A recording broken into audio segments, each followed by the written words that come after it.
C'est domogbe. Ma oko plagbe di do fon pe me. Ja me hun site o ke mano kwedo. To me maso ibeli bon se ro ke raga kodo we bon wa.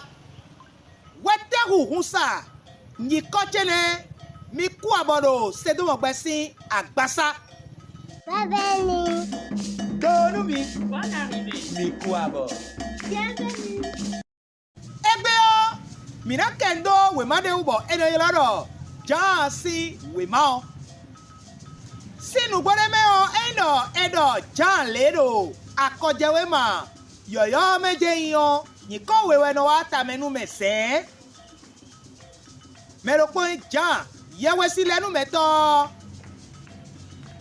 Eye o alosuro po we eyin no. We ma ja elo ton de sume.